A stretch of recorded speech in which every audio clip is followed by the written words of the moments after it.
Shalom bagi kita semua. Shalom kepada kaum Bapak.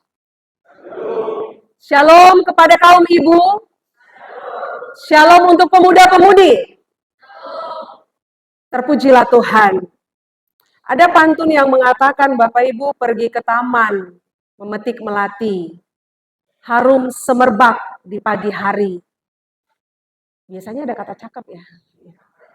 Izinkan saya memperkenalkan diri kepada Bapak Ibu pemuda-pemudi yang baik hati. Ya, nama saya Pendeta Agnes Boru Saragi, sesuai dengan yang tertera di warta gereja kita, sudah menikah dengan pendeta juga, Pendeta Dedi Roni Purba.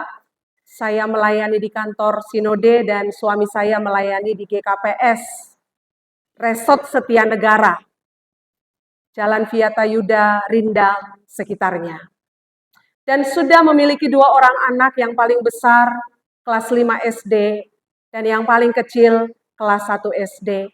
Kami tinggal di perumahan Tojai Lama. Bapak Ibu kalau lewat dari Taman Beo mau ke Naga Huta silakan singgah ke rumah kami.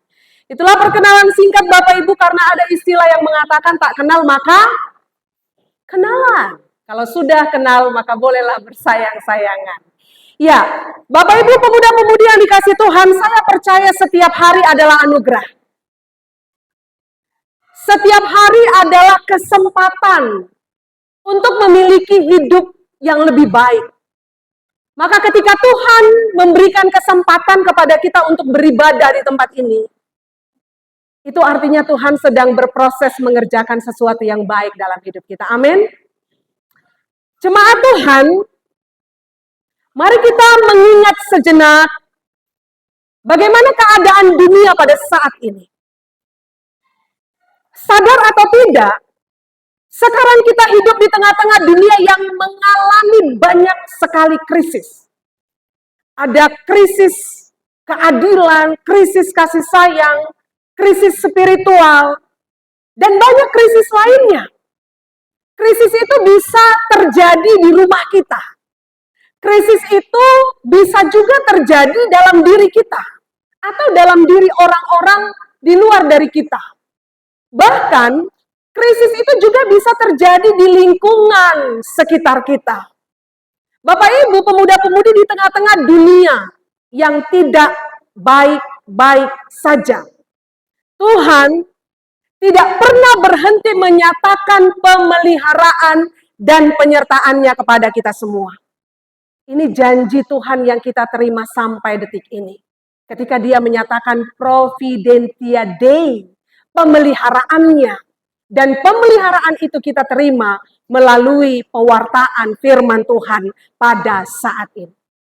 Jadi ternyata Bapak Ibu firman Tuhan juga bentuk dari pemeliharaan Allah. Kalau kita masih dengar firman Tuhan, kalau kita masih terima firman Tuhan, itu bentuk dari pemeliharaan Allah dalam kehidupan orang percaya.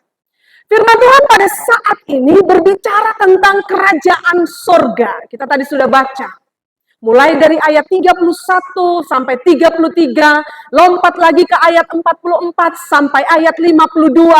Ada beberapa poin Yesus menjelaskan kerajaan sorga kepada orang-orang yang belum mengenal Dia dan juga kepada orang-orang yang sudah mengenal Dia, terkhusus dalam konteks ini kepada murid-murid yang sudah mengikut Dia. Pernah mempertanyakan tentang kerajaan sorga, Bapak Ibu? Kalau saya tanya kepada kita semua, di mana kerajaan sorga itu? Apakah itu berbicara tentang satu tempat, ada tempat yang akan megah sekali, lalu kita nanti akan ke sana? Atau kerajaan sorga itu sudah ada sekarang? Pernahkah kita bertanya bagaimana bentuknya? Bagaimana nanti kerajaan itu? Sama seperti orang-orang Farisi, ahli Taurat, bahkan orang-orang dalam konteks ini bertanya kepada Yesus, mengapa kerajaan sorga itu terlihat seperti kecil dan tersembunyi? Pekerjaannya sulit untuk dipahami. Maka Tuhan datang kepada mereka untuk memberikan keterangan terhadap pertanyaan-pertanyaan yang sering sekali dilontarkan tentang kerajaan sorga. memberikan pengajaran melalui perumpamaan. Saya melihat Tuhan itu begitu mengerti dan peduli dengan umatnya. Dia menjelaskan sesuatu tidak dengan gambaran yang sulit untuk dipahami, tidak. Tetapi dia menjelaskan sesuatu dengan perumpamaan, dengan gambaran yang sangat sederhana sekali, mudah dipahami dan akrab dengan kehidupan kita sehari-hari. Bapak Ibu, pada saat itu tidak ada yang tidak kenal biji sesawi. Bapak Ibu sudah pernah lihat biji sesawi? Dulu saya punya, tapi karena pindah dari sana ke sini ke sana, saya tidak tahu di mana lagi. Ada orang pulang dari Yerusalem, lalu dia bilang, pendeta ini biji sesawi. Saya belum pernah ke Yerusalem. Tapi mereka bawa, kecil sekali. Semua orang pada saat itu tahu tentang tradisi ada harta yang terpendam. Ketika menemukan harta yang terpendam, lalu bagaimana? Mereka tahu tentang mutiara-mutiara yang indah. Bahkan aktivitas nelayan yang kemudian menyebarkan jala, lalu ketika ikan dapat, mereka akan memilih mana yang baik, mana yang tidak. Itu aktivitas yang sangat dekat dengan kehidupan manusia. Dan Yesus menjelaskan kerajaan surga dengan cara yang begitu akrab terjadi di kehidupan sehari-hari. Bapak Ibu, pada saat ini, inilah yang akan kita renungkan bersama-sama. Dalam ibadah ini ketika kita mendengarkan firman Tuhan, kalau saya menerima tema yang dikirimkan oleh Bapak Pendeta, tema itu katanya menghayati panggilan. Ini ada panggilan dan kemudian ada kerajaan sorga. Saya mau tanya, apakah kita semua adalah orang-orang yang terpanggil? Atau kita adalah orang-orang yang sudah dipanggil oleh Tuhan? Ya, orang yang percaya, hidup di dalam imannya adalah orang-orang yang sudah dipanggil oleh Tuhan melakukan, mewartakan kebaikan dalam hidup ini. Bagaimana kita bisa memahami panggilan Allah dan kerajaan sorga melalui teks ini? Maka kita akan melihat menghayati panggilan kerajaan sorga sebagai orang-orang yang sudah ditebus. Kita akan menerapkan ini di rumah, di tempat kerja, di kampus, di gereja, atau tempat lainnya. Yang pertama Bapak Ibu dikatakan, dari biji yang kecil ada kuasa yang besar. Kecil tapi memiliki kuasa yang besar. Melalui biji sesawi yang kecil, tetapi ada kuasa yang besar di dalamnya.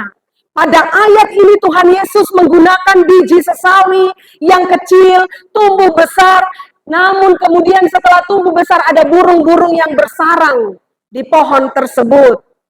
Bapak Ibu, orang sering membayangkan bahwa Raja Damai yang datang itu akan datang dengan jubah yang luar biasa. Ya, orang akan membayangkan bahwa kerajaan yang akan datang itu akan lebih megah dari kerajaan-kerajaan yang sudah ada di dunia ini.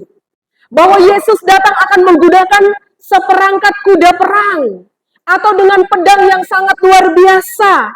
Tapi ternyata ada hal yang ingin Tuhan beritahukan kepada kita semua, bahwa apa yang tidak terlihat oleh mata kita, ternyata itu bisa dikerjakan oleh Kristus di dalam kehidupan kita. Yang tampak sederhana belum tentu tidak memiliki makna. Yang tampak kecil belum tentu tidak memiliki kuasa. Tuhan ingin memberitahukan kepada kita semua bahwa pekerjaan tangannya tidak bisa dipahami oleh manusia. Dia bekerja di luar dari apa yang kita pikirkan. Coba kalau sekarang saya mengajak kita semua, Bapak Ibu, orang tua kami yang sudah lansia, pemuda-pemudi, pernah Bapak Ibu merasakan bagaimana Tuhan bekerja di dalam kehidupan kita? Pernah Bapak Ibu merasakan bagaimana kuasa Tuhan dinyatakan dalam kehidupan kita? Terkadang kita tidak mengerti, tetapi ketika kita sudah sampai kepada penyelesaian masalah, kita melihat ke belakang, oh, ini rupanya ada sesuatu yang saya tidak pahami, tapi ternyata Tuhan tetap bekerja dan berkarya. Kehidupan kita mungkin biasa-biasa saja. Dan mungkin orang lain melihat, wah kehidupan Bapak itu biasa-biasa saja. Tapi pada saat ini firman Tuhan ingin mengajarkan kita, orang yang menghayati panggilan kerajaan sorga, ketika hidupnya dilihat oleh dunia biasa-biasa saja, tapi ternyata ada kuasa yang sangat besar dalam hidupnya. Amin. Di dalam diri kita ada kuasa yang besar. Coba Bapak Ibu lihat dulu kiri dan kanan. Katakan kepada teman kita kiri dan kanan, ada kuasa yang besar. Amin. Ada kuasa yang besar. Kita melihat, aduh saya adalah seorang ibu yang biasa-biasa saja. Saya seorang bapak yang biasa-biasa saja. Tidak.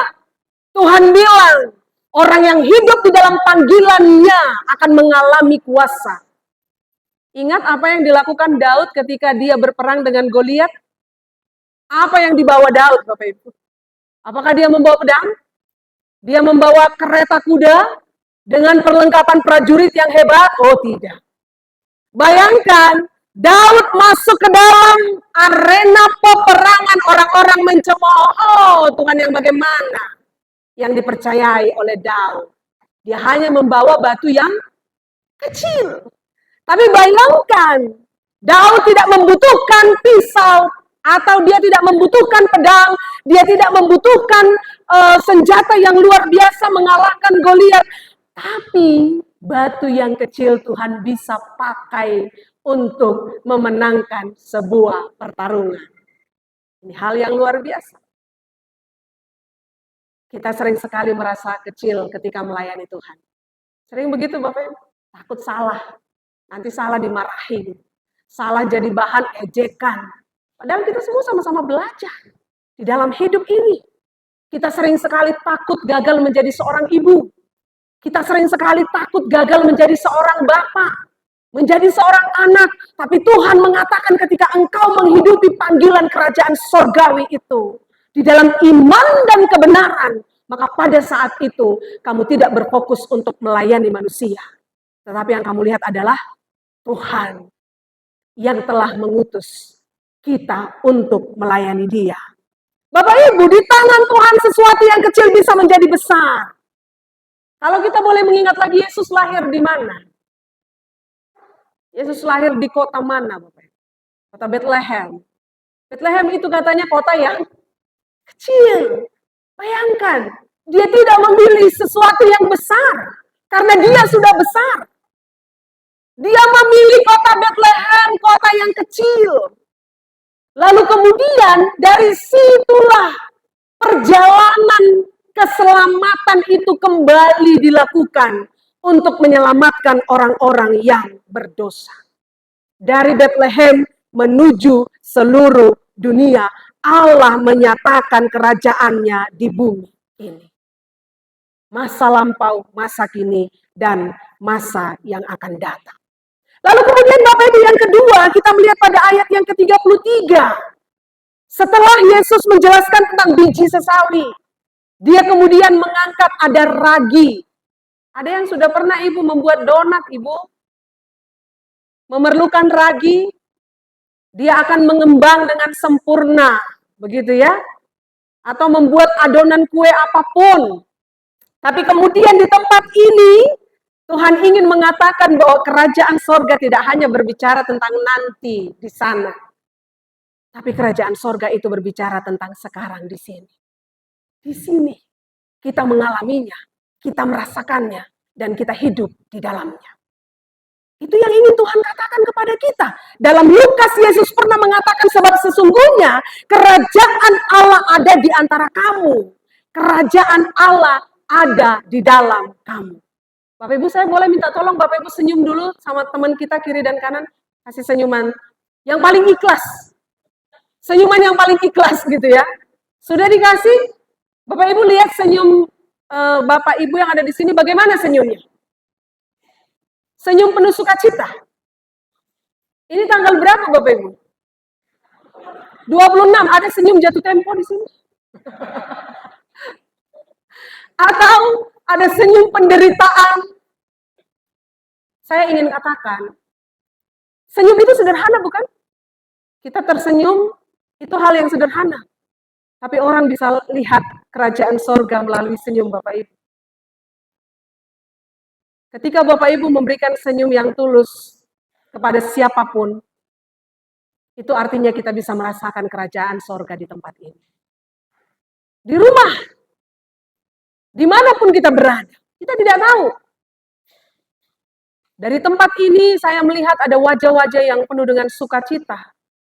Tapi saya yakin di balik wajah yang penuh dengan sukacita itu ada pergumulan yang sangat luar biasa. Ada kepala yang bising dengan uang sekolah, itu apa namanya itu yang di depan bunyi-bunyi dia kalau udah habis, token listrik, ya, antrian di rumah sakit, jadwal check up, ya.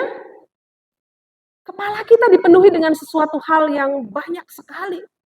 Tapi Tuhan masih memberikan kita semangat untuk tersenyum, berjumpa dengan orang-orang yang kita kasihi, dengan orang-orang percaya. Maka ragi ini ingin mengatakan apa kepada kita, Bapak Ibu?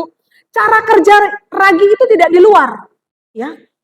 Cara kerja itu ragi itu di mana? Di dalam, inside. Dia bekerja di dalam, lalu kemudian memberi pengaruh. Sehingga apa? Orang-orang yang ada di sekitarnya tidak sama ketika ragi itu diberikan dan sebelum ragi itu diberikan tidak sama. Ada perubahan, ada pertumbuhan, menjadi lebih besar, digunakan dan dipakai dalam kehidupan sehari-hari. Kerajaan sorga tidak hanya berbicara tentang kuasa. Kerajaan sorga berbicara tentang transformasi yang terjadi dari dalam secara terus-menerus.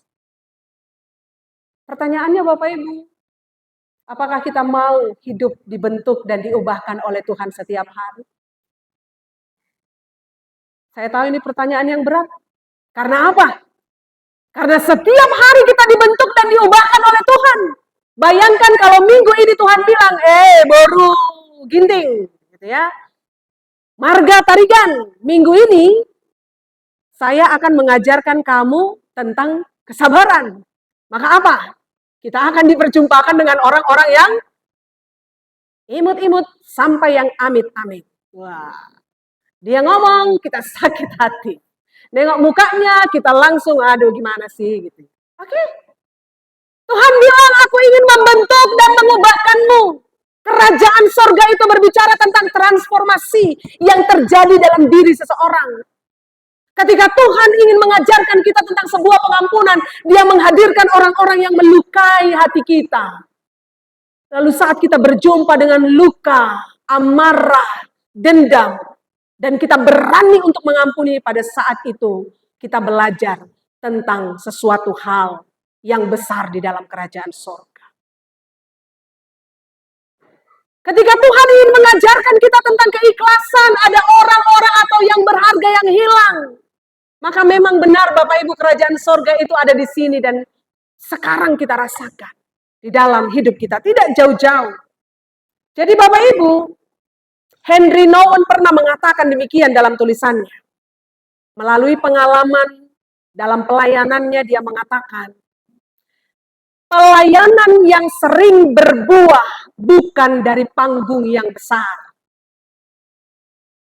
Bukan hanya dari panggung yang besar, melainkan dari tempat yang kecil dan tersembunyi.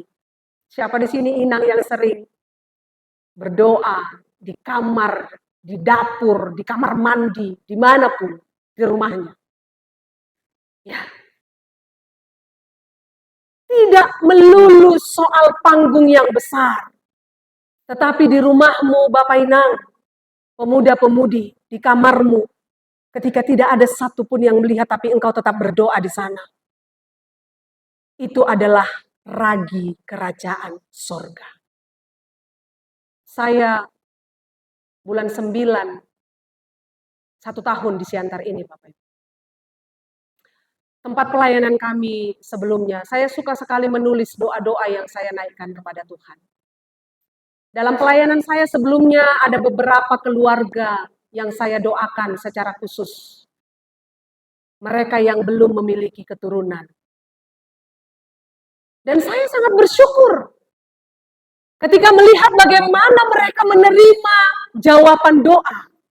Kemarin saya mendengar ada yang sudah melahirkan.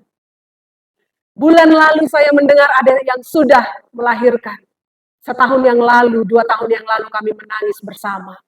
Bagaimana Tuhan bisa berbelas kasihan memberikan berkat anak di tengah-tengah keluarga mereka. Tidak diperlihatkan di panggung-panggung yang besar, hanya dalam rumah yang begitu kecil. Tapi kemudian itu memberi dampak yang sangat besar. Kaum Bapak yang ada di tempat ini, adakah banyak doa-doa yang sampai saat ini sedang engkau naikkan kepada Tuhan dengan setia? Lanjutkan. Mungkin engkau sedang berdoa untuk istrimu, anak-anakmu, masa depan.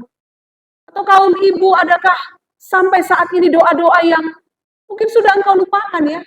Gak dijawab Tuhannya gitu. Doakan terus. Atau pemuda-pemudi mimpimu. Saya boleh menantang pemuda-pemudi yang masih sekolah di sini. Kalian punya Alkitab pribadi? Tulis di Alkitabmu 10 tahun lagi kamu di mana. Lalu bukalah Alkitab itu 10 tahun ke depan. Apakah Tuhan menjawab atau tidak?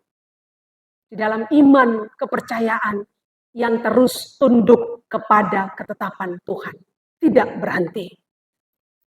Lalu kemudian Bapak Ibu, yang ketiga, kalau tadi ada biji sesawi, ada kuasa, ada ragi yang mengubahkan. Yang ketiga pada ayat 44 sampai dengan ayat 46, nilai yang melebihi segalanya. Bapak Ibu, saya menemukan sebuah tindakan yang bersukacita dalam ayat ini. Di sini dikatakan, dia menemukan harta berharga dan menjual segala miliknya untuk mendapatkannya. Dalam bahasa aslinya dikatakan, dia menjual dengan sukacita bukan karena dengan terpaksa. Artinya ada tindakan sukacita. Ada tindakan sukacita yang lahir dari sebuah keyakinan bahwa apa yang dia temukan itu lebih berharga dari semua yang dia miliki. Pada ayat 44 tadi dikatakan ada harta berharga yang dia temukan dalam pemikirannya, harta berharga, mutiara yang indah, itu melebihi dari apa yang dia berikan. Maka ini adalah gambaran bahwa apa yang kita terima nanti Bapak Ibu, itu jauh melebihi dari apa yang ada di dunia ini sekarang. Penderitaan yang kita alami tidak sebanding dengan kemuliaan yang akan kita terima nantinya. Maka Tuhan ingin mengatakan bahwa keselamatan kerajaan sorga adalah lebih bernilai dari harta terpendam dan mutiara yang indah. Maka terimalah, hiduplah di dalamnya. Lalu kemudian yang keempat, dipisahkan dari yang jahat. Pada ayat 47 sampai dengan ayat 50, Bapak Ibu, pada bagian ini Yesus menggunakan aktivitas seorang nelayan. Ada di sini nelayan, Bapak Ibu? Ada nelayan di sini? Atau keluarganya nelayan? Pasti sedikit banyaknya tahu bagaimana. Saya tidak pernah bekerja bersama dengan nelayan, tapi karena suami saya hobinya mancing, saya beberapa kali menemani dia ke pantai Tigaras menebarkan jala. Tapi itu jala yang kecil ya. Lalu kemudian ikan yang dapat adalah ikan lohan dan ikan pora-pora. Nah, ikan apa itu saya tidak paham, ikan-ikan begitu. Ada yang didapat, jala ditebar, lalu kemudian ada ikan yang didapat. Dalam bahasa Yunani, kata yang digunakan untuk jala atau pukat adalah sebuah keterangan mengambil ikan dengan menyapu segala sesuatu yang ada di air tanpa terkecuali. Itu dalam bahasa aslinya. Ketika ada kata jala, itu berarti mengambil semua ikan tanpa terkecuali. Bapak Ibu, pada akhir zaman, kita akan dikumpulkan tanpa terkecuali. Yang sudah mati dibangkitkan. Yang masih hidup dikumpulkan. Semua kita akan dikumpulkan. Dan di sana, Tuhan akan melakukan bagiannya. Sesuai dengan apa yang kita baca pada saat ini, akan ada pemisahan ikan yang baik dan ikan yang tidak. Yang baik akan dipisahkan dari yang tidak baik dan yang tidak baik akan dibuang. Saya berharap kita semua adalah bagian yang terbaik yang akan dibawa bersama-sama dengan Tuhan, bukan yang dibuang. Amin. Bapak Ibu salam dulu kiri kanan, katakan bagian terbaik. Bagian terbaik adalah bagian kita. Amin. Kita adalah bagian terbaik yang tidak akan dibuang, tetapi kita ikut masuk ke dalam arakan-arakan sorgawi. Di sana kita akan berjumpa, melihat bagaimana mahkota kehidupan yang Tuhan berikan kepada kita. Maka hiduplah di dalam panggilan sorgawi itu, Bapak. Bukan hanya sekedar menghayati, tapi saya menambahkan sedikit, menghidupi panggilan kerajaan sorgawi. Dan yang terakhir Bapak Ibu, pada ayat 52, Yesus menutup perumpamaan ini dengan pertanyaan, mengertikah kamu semuanya? Kalau pertanyaan itu dipertanyakan kepada kita saat ini, terhadap panggilan yang sudah kita kerjakan selama ini sebagai suami, istri, anak, penatua, diaken, pekerja di gereja, pelayan. Kalau Tuhan mengatakan kepada kita, mengertikah kamu semuanya? Semoga kita bisa menjawabnya di dalam hati kita masing-masing, Bapak Ibu. Bagaimana kemudian kita mengingat dalam panggilan itu, saya melihat ada kuasa yang bekerja di dalam diri saya. Dalam panggilan itu saya melihat ada kuasa yang mengubahkan saya. Dalam panggilan itu saya melihat ada harta yang akan Tuhan kerjakan di dalam diri saya yang tidak ternilai. Maka biarlah firman ini boleh sampai kepada kita semua. Sehingga kita boleh pulang. Kita boleh pulang ke rumah kita masing-masing, ke tempat kita masing-masing, memancarkan wajah Kristus, menghidupi panggilan sorgawi. Bapak Ibu, minggu lalu saya masih teringat dan terngiang-ngiang dengan satu kata yang diucapkan oleh firman Tuhan dalam Kejadian 39 ayat 2. Ada satu kata yang menarik perhatian saya di situ.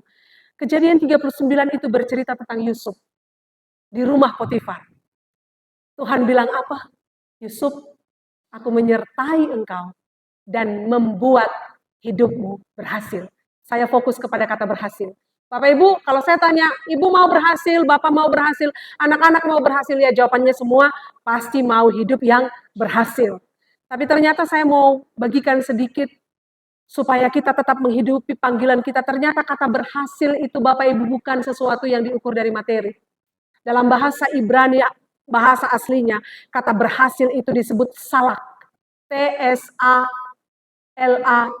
Salak. Yang artinya apa? Mendobrak ke depan.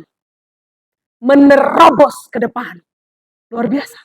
Tuhan bilang, hidup yang berhasil adalah hidup yang mampu mendobrak ke depan. Menerobos ke depan. Kalau pada saat ini saya melihat tema kita, menghayati dan menghidupi panggilan Allah. Maukah kita menjadikan panggilan ini berhasil dengan menerobos ke depan?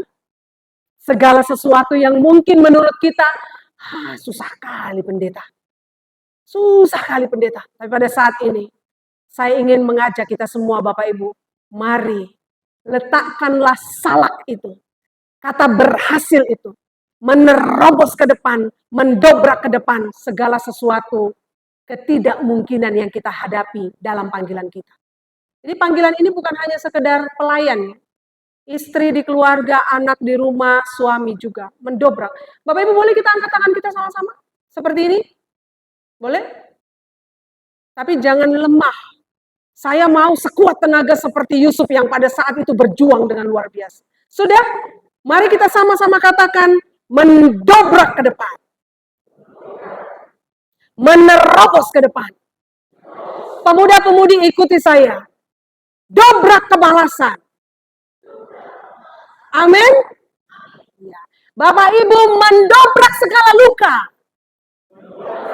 Mendobrak segala sakit penyakit. Mendobrak segala tantangan. Amin. Jangan berjalan sendiri. Sekarang tos kiri kanan. Gitu dong. Kan begitu ya Bapak Ibu ya. Tos. Artinya apa? Kita berjalan bersama. Sama. Jangan berjalan sendiri. Bapak jangan jalan sendiri Pak. Istrinya digandeng. Ya, ibu juga jangan ditinggalkan suaminya di belakang. Apalagi bajunya nggak matching, jangan ditinggal. Ya, Anak-anak juga jangan dibiarkan orang tuanya sendiri. Jalan sama-sama.